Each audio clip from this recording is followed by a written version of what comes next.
Hi there. Welcome to the third Thursday. KL Wells is here. And I'm happy to have you joining me today. It's been quite a journey over the last month.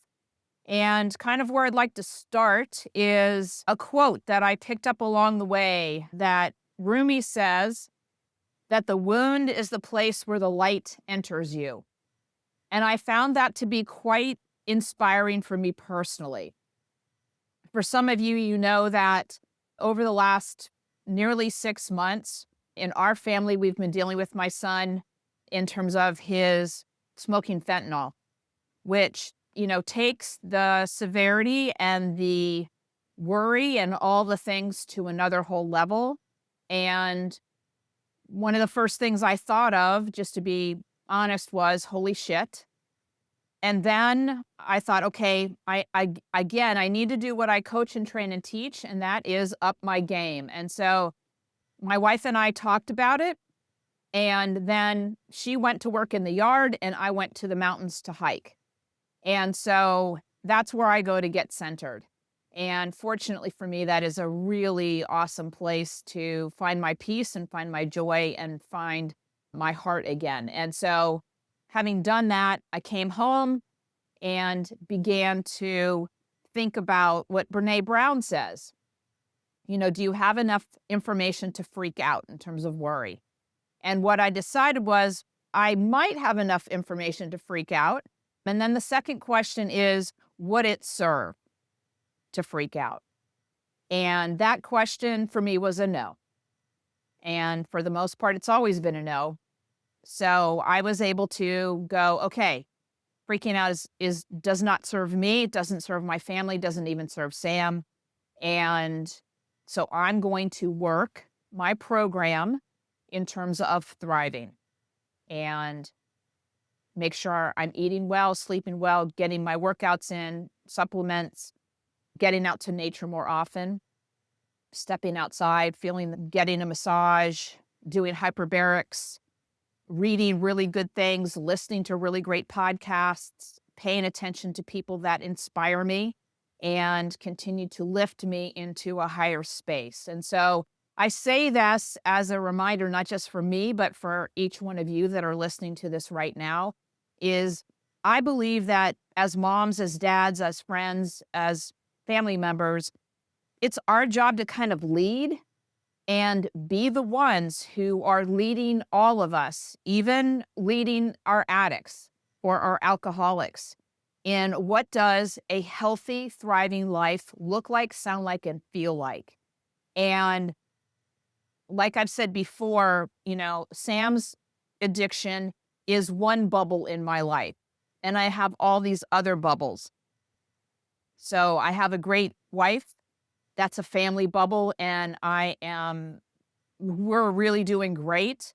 And then I have great friends, I have great work, I have great health, I have all these great bubbles.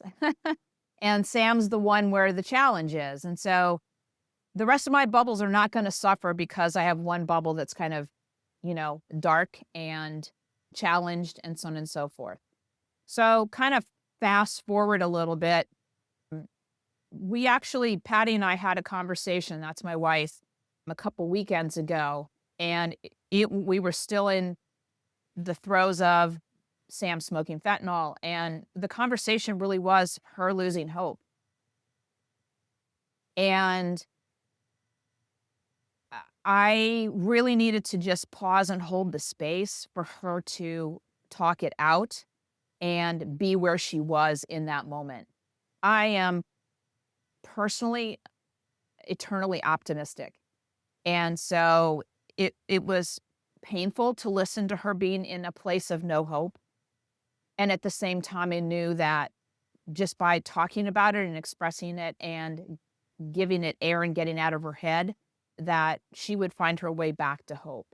And that is in fact what happened over the next week was she went out with friends and she did the things that lift her up and light her up and give her joy and found her way back to possibility. And at the same time, Sam also stepped into being clean and sober again. And with a methadone regimen that was able to help him get off the fentanyl, and then mm, prepping himself and doing, as they say, the jump from using meth to not using meth. And we are celebrating his 18th day of clean right now. He is in contact with us almost on a daily basis, which is another sign that he really is working his program. When he's using, he's not in contact. He's not looking, he's not doing FaceTime or Messenger audio or visual or anything like that. It's very sporadic. I call it, him going dark. So we're in a season of his recovery that is lighter and more hopeful. And it feels different. And for those of you who have been the ups and downs and the whiplash of all the recovery, you know that it's a day at a time. It is a day at a time. And so I am excited that this is the 18th day and that he is doing his work with a sponsor and in groups and spending time in nature and doing the things that he really knows that he needs to do, and that he's doing it this time, he says, really truly for himself. So again, we'll see what the end of today brings and what tomorrow brings, but I'm very much focused on one day at a time and loving the pieces of my life that I have going on at this point. So I want to also bring up kind of the story of a phone call that I got a few weeks ago as a reminder. A friend of mine back east reached out to me. She has a very dear friend who has a daughter who had coded 3 days earlier. She went to the hospital and she did live, but my friend's friend was still traumatized by the whole experience. And so would I be willing to talk to her? And I said, absolutely. And so to her credit, she got on the phone with somebody that she just did not know, but she trusted my friend and her friend to be a connector to a great person that might be of service to her. And when I got her on the phone, she was definitely in trauma and crisis around what had taken place.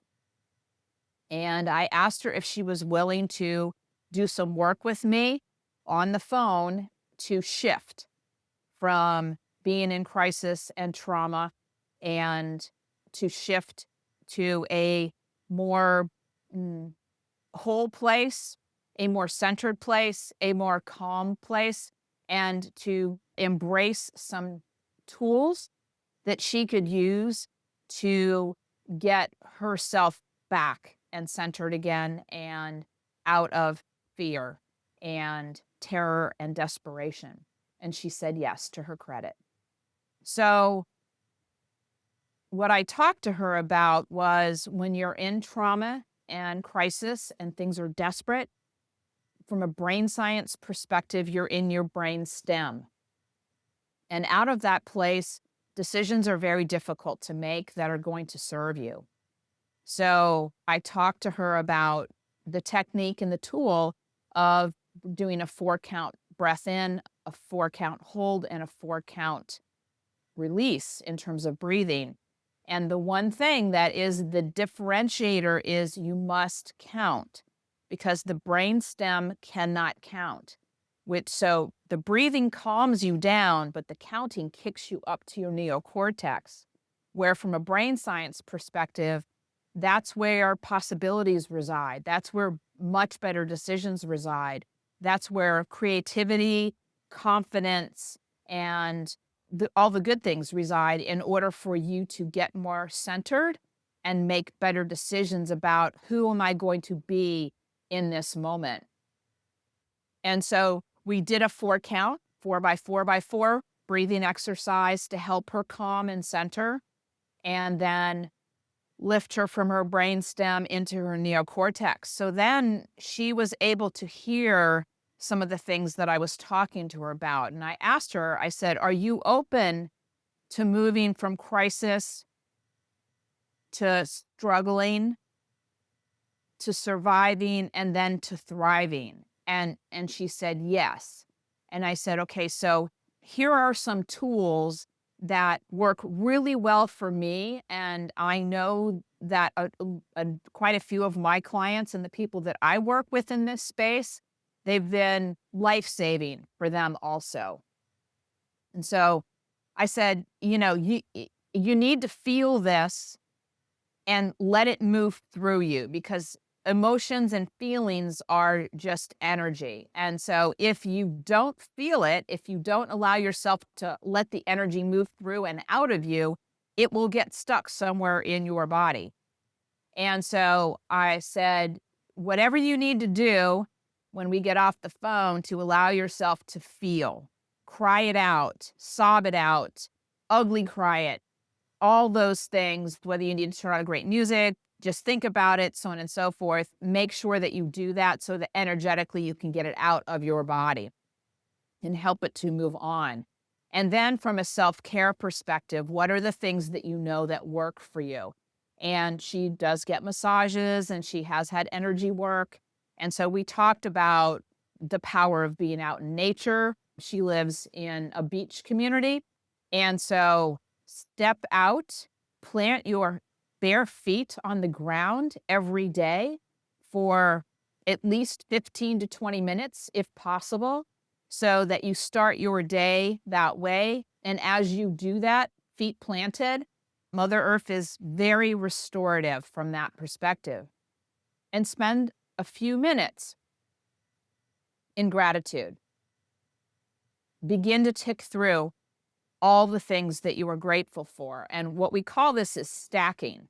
We tend to stack the things that are going wrong, the things that we're desperate about, the things that could possibly happen, all the worry. And that leads us down into the hole, so to speak. And I wanted to give her a hand up out of that hole into a place of possibility.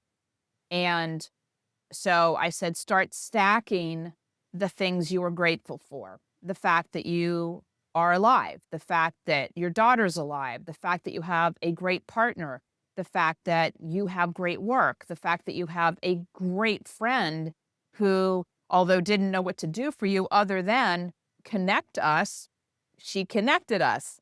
And to be grateful for that you have somebody to talk to that can walk you through the crisis that you're in right now. And then just keep stacking the gratitude. Also, build that in as a morning practice for yourself, to do that every morning as you awaken to the morning, because that is a very, very powerful time of day. And if you can remember, again, on the other end of your day, at the end of your day, run through your gratitude.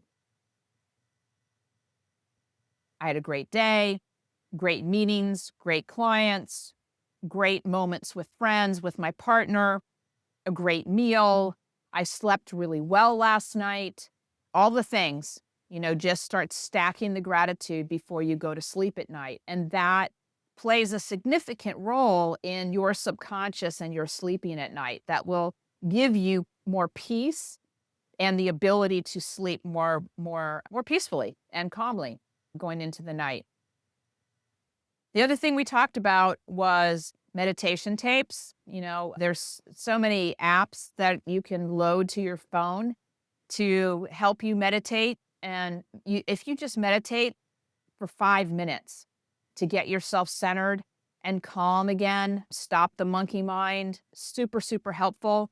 There are all these techniques. So whatever works for you, and you find yourself in a crisis or a struggling place, up your game in terms of the self-care component to this. And it just takes these little pattern interrupts throughout your day to help get you recentered again. So one thing that we did also really, really spend some time on is the power of community.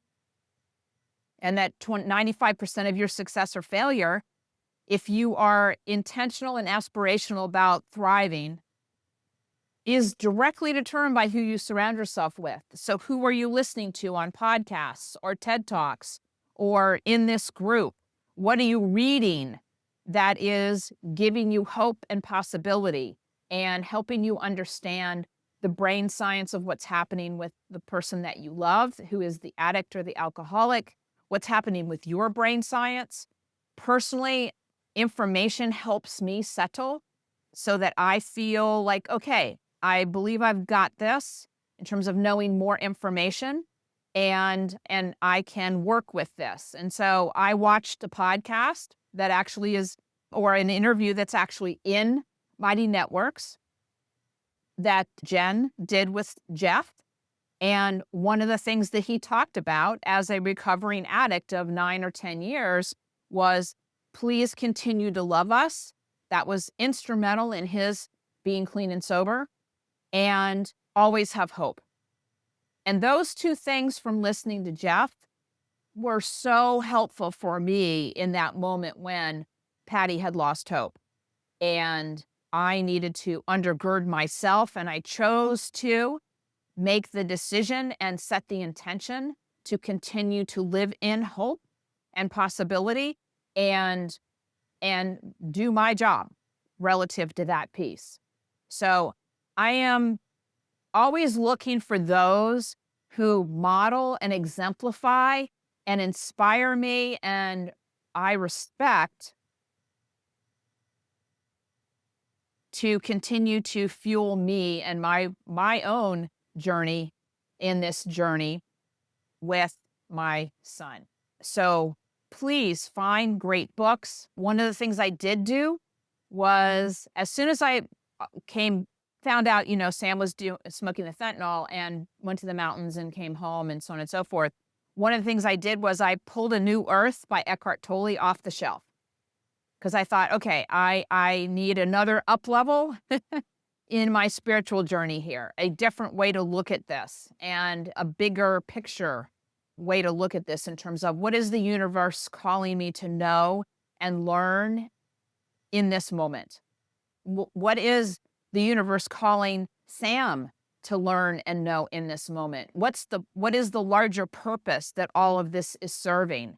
And rereading A New Earth by Eckhart Tolle was, again, super, super helpful and grounding for me and gave me a larger perspective in the midst of my own personal journey, but that knowing for me that my personal journey is actually serving a larger, more global, humanitarian journey is very powerful for me personally. So reminding myself of that and reading stories and listening to other people talk about this, very, very helpful. Another book I pulled off the shelf, because I have a huge library, was We Went to the Coast for a 4-day weekend, and that was very, very helpful for me to get grounded with the beach, the coast, spend time on walking by the water, listening to the waves, all of those things, very meditative. At the same time, the book that I took to read was Awakening Spirits by Tom Brown Jr., which is a Native American journey into spirituality. And there are pieces in there. One of them is The Sacred Silence, which is that deep meditative space in which you connect with the universe, God, Great Spirit, whatever you choose to call your higher power. It's where you're lined up and you can hear, feel, sense, know more truly the larger purpose for all of this, and hear your next, or for me, it's a knowing that I get. It's an intuitive knowing that says, okay, this is the next natural step for you to take in terms of being guided. And so those two books, very, very helpful for me and in my journey and getting centered back up again. One of the things that I do want to talk about is the beliefs that we hold also. And stepping back to my new friend's journey with her daughter was that they were confronted with, at the hospital, the belief that this is a moral failure. And that was quite crushing to my new friend. And I said, do you believe that? And she said, no. And I said, that is not my belief at all. My belief is that this is a disease and that there is a pathway forward and that there's a brain that has been compromised and hijacked to a certain extent when they certainly are in addiction mode and for quite a while, even after they get clean and sober. And so helping her or giving her permission to step away from the moral failure judgment that came with what was being said to them at the hospital was really, really helpful for her. I gave her permission to say, no, that does not resonate with me. And I'm not going to carry that belief forward. I'm going to carry the belief that serves me and my family, that this is a disease and that I can be strong and thriving in the midst of my daughter's disease. And the chaos and the trauma and the drama that she's going through does not necessarily need to be my chaos or my drama. And she chose to step away from being hijacked by her daughter's disease. So please, please, please pay attention to the beliefs that people hold and step towards the beliefs that empower you to be the strongest version of yourself and who you intend to be in the moment, in the moment, in the week, in the month, in the year, in this experience of walking this path with your addict, your alcoholic, the person that you love the most who is struggling with this disease. You have choices that you can make that serve you. And therefore, I believe, serve the person that you love at a higher level. Somebody needs to be the love in the room. Somebody needs to be the love in the room for them so that they know there's always an anchor for when they rise up out of the fog and out of the whole desperation, self-destruction of this disease. That there is an anchor, that there is a hand that loves them no matter what's going on, and that will give them hope that their sobriety, their being clean, is a possibility, and that their family or their loved one will still be there when they decide to rise. And so I bring all this up to remind people the wound for you is the place where the light enters you. Let the wounds of this disease that you are carrying with you open for the light, open for the healing, open for an understanding that I believe that when life feels like it's completely falling apart, it's actually really falling together. Allow for Spirit, God, the universe to fill you with hope and possibility in the midst of this. And I just want to be really clear here. I've read a lot of blogs recently and, we're in a pandemic. Overdoses and deaths are up nearly 60% in terms of drug addiction. Alcoholic deaths are up nearly 25%. And I recognize and know any moment of any part of any day, I can get a phone call that is the phone call that we all do not want to get. So there's no guarantees in any of this. This is life. It's just I choose to live into this moment of hope and possibility. And I really do choose to lean into and live into, if I ever got the phone call, the people that I would call who have walked that path in a way where they thrive and feel the pain, go through the grief, and and still continue to live lives that inspire themselves, and they still can feel the joy, like the interview with Joanne and Sarah after they lost their son and or her son and husband. So there are models of people that I look for to remind me of what is possible in terms of life's journey. And I think that is one of the fastest ways to get to the place that you intend to move towards is to find somebody who lives, who breathes, who is an exemplar of who you are moving towards becoming, the next version of yourself. So find that model, and we have those models in Voices in Courage in this community. Find other models that you can read, listen to on podcasts, watch on YouTube, learn more, and move into that space of taking a breath and being grateful for life in a body, life on this planet. It's such a privilege. It's an amazing experience. And I really do believe that we are spirit given a life.